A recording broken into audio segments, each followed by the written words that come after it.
Olá! Hoje vamos fazer uma análise a fundo ao chamado governo eletrónico, ou e-Gov. É algo que está de facto a mudar a forma como interagimos com o Estado. Uhum. Temos fontes que nos dão pistas sobre como isto está a acontecer, especialmente no Brasil e em Portugal. A nossa ideia é perceber o que é realmente o e-Gov, Sim, como está a ser posto em prática, os pontos positivos e, claro, as dificuldades. exato. O eGov, no fundo, é a resposta do setor público à revolução digital. É usar as TICs, as tecnologias de informação e comunicação, Certo? para tentar que a máquina pública seja mais ágil, mais transparente, mais eficiente. Mas lá está, não é só pôr serviços online. Não basta um site, então. Não. Implica repensar a gestão, os próprios processos internos e até a relação entre o Estado e as pessoas. Ok, então vamos por partes. Que benefícios é que as fontes destacam? Para além da agilidade, que já mencionou. Olha, há uma promessa muito clara de maior eficiência, menos burocracia. Pensa-se, por exemplo, na Estónia, Uhum. que as fontes citam por permitir reembolsos de impostos, tipo em 2 dias depois da declaração online. É muito rápido. Uau, impressionante. Depois, a transparência, o acesso mais fácil a dados públicos, informação sobre gastos, isso fortalece o controle por parte dos cidadãos, a tal accountability. A responsabilização. Exatamente. E promete-se também mais participação cívica, canais para dar opinião e decisões mais bem informadas para os gestores, porque passam a ter dados quase em tempo real. E a redução de custos, imagino. E a potencial redução de custos para o governo, sim. E temos exemplos concretos disto a funcionar? No Brasil, por exemplo? Sim, sim. No Brasil, um caso muito falado é o pregão eletrónico nas compras do governo. Ah, sim. As licitações? E isso. Usou a tecnologia para tornar as licitações mais rápidas, mais competitivas, mais transparentes. E até houve um decreto, em 2005, que o tornou preferencial na esfera federal para bens e serviços comuns. Tornou-se referência, então. Tornou-se referência para outros países, de facto. E em Portugal, o cenário é parecido? Em Portugal, o cenário é interessante.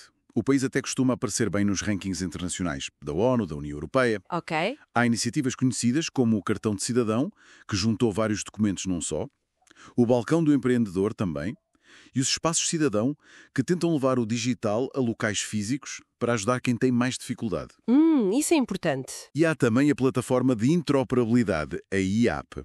Basicamente permite que os diferentes sistemas do governo conversem entre si, partilhem dados de forma segura. Existe até aquele princípio do tell only once. Para não termos de dar a mesma informação vezes sem conta. Exatamente. Evitar essa repetição. Parece tudo muito promissor, mas as fontes também falam de obstáculos, não é? E mencionou que Portugal até tem bons rankings, mas lemos sobre desafios na adoção. Como é que isto funciona? É uma ótima pergunta e toca num ponto nevrálgico. Um dos maiores desafios que aparece sempre é a exclusão digital. Pois, Não basta ter infraestrutura, ter internet, é preciso que as pessoas saibam usar as ferramentas, que percebam como navegar nos sites do governo, que confiem no sistema. Há um risco real, se não houver cuidado, de acentuar desigualdades. deixar gente para trás, no fundo. Exatamente. Em vez de democratizar, excluir mais. E para além do acesso e da literacia, Sim. a própria implementação dos projetos é crítica. Um projeto mal desenhado, mal gerido, pode ser um enorme desperdício de dinheiro e gerar muita frustração. Falta de planeamento. Falta de planeamento, falta de integração entre sistemas. As fontes indicam que é preciso mais do que tecnologia. É preciso uma mudança cultural, quebrar os silos dentro da administração. Aqueles departamentos que não falam uns com os outros. Precisamente. Em Portugal, por exemplo, apesar dos rankings, aponta-se por vezes a falta de uma estratégia nacional mais contínua, mais integrada, talvez coordenada por uma figura central, tipo um government CIO, alguém que lidera esta transformação de forma transversal. E isso pode explicar a baixa utilização? Pode explicar, em parte sim, porque é que, mesmo com boa infraestrutura, o uso efetivo dos serviços online pelos cidadãos portugueses às vezes fica aquém de outros países europeus? Então, isto liga-se diretamente à ideia de maturidade do e-Gov, que as fontes também abordam, certo? Não basta ter o serviço online, é preciso que o processo por trás mude também. Exatamente. É aí que está a chave. A diferença entre só digitalizar um formulário em papel e transformar mesmo o serviço. Certo. Ter um site é o básico, é o primeiro passo. Mas a verdadeira evolução, que alguns modelos nas fontes tentam medir, passa por integrar os sistemas internos, redesenhar os fluxos de trabalho, até que a tecnologia mude mesmo a forma como o serviço é pensado e entregue ao cidadão. E há exemplos dessa evolução? Sim, as experiências em alguns estados brasileiros, como o Pernambuco ou Paraná, que as fontes mencionam, mostram que o alinhamento estratégico à política de e-Gov, estar ligado aos objetivos gerais do governo e a capacidade de integrar tudo isto são cruciais para avançar para fases mais maduras. Bem, resumindo então, o governo eletrônico tem um potencial transformador enorme. Pode trazer mais eficiência, mais transparência. Sem dúvida, é uma ferramenta poderosa. Mas o seu sucesso depende, e muito, de conseguirmos ultrapassar barreiras sérias, a exclusão digital, a resistência à mudança dentro das próprias instituições e a necessidade de um planejamento estratégico que seja robusto, mas também inclusivo.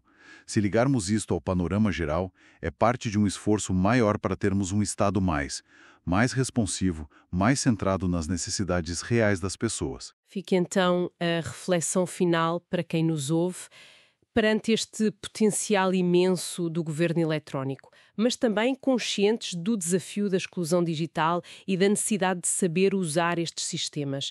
Como é que podemos garantir que esta digitalização toda dos serviços públicos sirva mesmo para fortalecer a democracia e a equidade, em vez de, sem querer, acabar por criar novas barreiras e mais desigualdade para quem fica de fora deste mundo digital?